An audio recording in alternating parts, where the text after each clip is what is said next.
Think Positive! So, ayan. Hello po. Ayan, meron lang akong gustong i-share sa inyo kasi mag-i-edit sana ako. Kaya lang, naalala ko, i-share ko tong ano na to. Kasi madalas kasi nakakakita ko sa mga ano natin, sa mga YouTuber natin. Minsan, kahit na ano, yung mga sikat na vlogger, nakikita ko, bakit baligtad minsan yung mga nasa t-shirt nila, tapos yung angulo ng bahay, laging baligtad. So, meron na dati ako nasabihan yan, sikat na rin siyang ano, vlogger. Inano naman niya, inadapt niya. Ano lang ako nag-suggest. So, yun, nasundan na niya. Tapos, eto nga, gamit natin uli yung ating gimbal. Panganay kasi ito gamit niya. Dahil nga, pag nagta-travel, ayan, hiniram niya sa akin. So, matagal ko lang hindi nagagamit tong gimbal na to. Siya na gumagamit. Ngayon, ayan, hindi na niya ginagamit, sinoli niya sa akin. So, ngayon, nagamit natin uli. Naninibago nga ako Ito yung gamit natin, yung DJI Mimo. Ayan. So, buksan natin. So, kanina yan ang pinag-film ko. Yan, hello. So, naka-on yung kanyang ano, yung may kamay dyan. Kasi sinusundan ka rin yan. Kung saan ka pupunta, pag nag-ano ka. Kaya mapapansin nyo doon sa video ko pa ang inedit.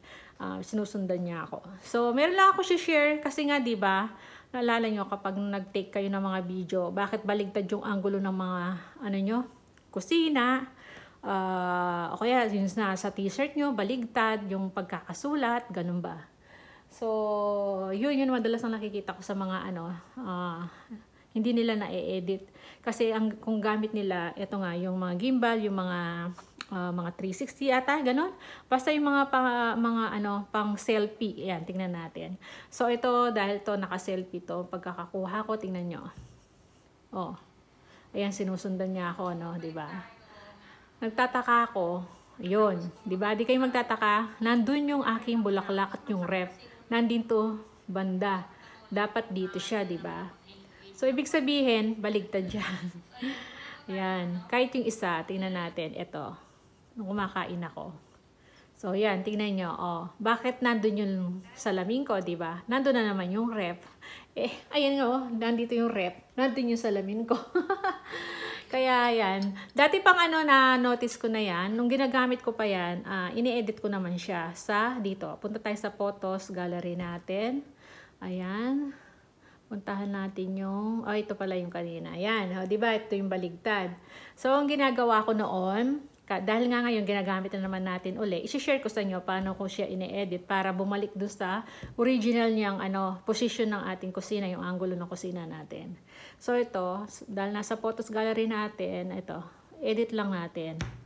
Ayan. Tapos merong crop dito. Ayan. So yan. Para bumaligtad dyan, babalik sa kanyang original na position. Makikita nyo yung sa taas na to. Dalawang triangle na to. Ayan. Pindutin lang natin yan. O, yun. Diba? Bumalik siya doon. Yan ang original. O. Kaya yung mga iba, nakikita ko, yung t-shirt nila, yung mga sulat, nakabaligtad. Kasi hindi nga na-edit dito. Ayan. So, yun. Tapos, idadan lang natin. Yan. Babalik sa, ano yan, sa original niya. Yun na yun. Na-save na siya. Ayan. Nagsasave na siya. Ayan. Dati ganyan ginagawa ko nung pinag-aralan ko kasi siya kung paano, bakit ganyan. Nagtataka ako, yung nunal ko napunta sa, kasi yung nunal ko nasa left, napunta sa right. Ganun yun, nung ginagamit ko pa to. So, ayan na siya, bumalik na siya, diba? Ayan na yung original, nandun na yung bulaklak. So, yung isa naman, ito selfie din to. Ayan. Ba't napunta dito yung aking, dito ako kumakain. O, tingnan nyo. Yung aking rep, nandun na naman. Yan ang rep, banda dun, Diba? Yung salamin, nandito. Dapat yung salamin, nandun. So, yung ganun lang, i-edit lang natin doon. Tapos, yung crop. Tapos, yung triangle na dalawa dito na may araw, ayan. O, yan. Bumaligtad. Di bumalik sa dati. Tapos, idadan lang natin para mag-save siya sa, bagong niya, diba? So, ayan. So, yun, sinishare ko lang sa inyo. Kasi, di ba, karamihan, kahit yung mga sikat na nakikita ko, baligtad yung mga words sa t-shirt nila, tapos yung kusina, saan napunta, yung salas nila, ganon. So, ako, na-notice ko yan nung ginagamit ko to. Tapos, nagtataka talaga ako. Yung napansin ko talaga, yung nunal ko, bakit lumipat sa may right, dapat nasa left. Tapos, yung kusina, yung nasa apartment, napunta sa kabila, ganon. Tapos, hinanap ko siya dito sa pag-i-edit sa Photos Gallery. Nakita ko siya. Ayan, oh. Ayan ang original, oh. Ayan ang position talaga ng ating kusina, di ba? So, yan. Naiano ko lang sa inyo. Alam nyo ba, meron na akong, sikat din siyang vlogger. Marami siyang viewers. Ano ni Pogong Biyahero. Sponsor. So, nagbablog din siya. Lagi ako nanonood sa kanya. Nag-comment ako sa kanya. Kasi ganun din. Baligtad yun sa t-shirt niya, yung mga awards, yung kusina niya. Tapos, ang dami kasi nagko-comment na, oh, bakit si sabi niya, kaluweti ata, sabi. Pero hindi. Akala kaluweti kumakain si yung alaga nila. Napansin ko din yon. Ngayon, tapos yung t-shirt na naka-print, baligtad. So, nag-comment ako. Sabi ko, ma'am, sabi ko, pwede nyo pong edit yan sa photo gallery. Step by step ko sinabi ko. Sa photo gallery, makikita nyo doon, yung picture, puntintin nyo lang yung edit, tapos makikita nyo yung crop, tapos sa taas, makikita nyo yung dalawang triangle na may arrow.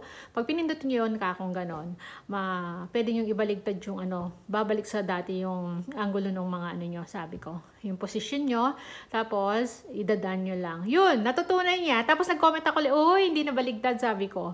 Tapos, inayos ko na po, sabi niya, nag-reply sa akin. So, yun, kaya gusto ko rin i-ano sa inyo, para kahit na naka-filtered, tsaka na ang gamit nyo mga 360 or gimbal, pa rin, ma-edit nyo siya sa Photos Gallery. Babalik siya sa, sa position ng angulo ng yun. Tsaka hindi na baligtad yung mababasa nyo.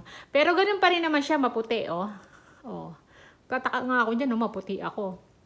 So, huwag kayong magtataka kung maputi ako ngayon dyan kasi ang gamit ko yung gimbal. Filtered ata kasi yung ng gimbal ay yung DJI Mimo. Yan. So, yan ang share ko lang sa inyo.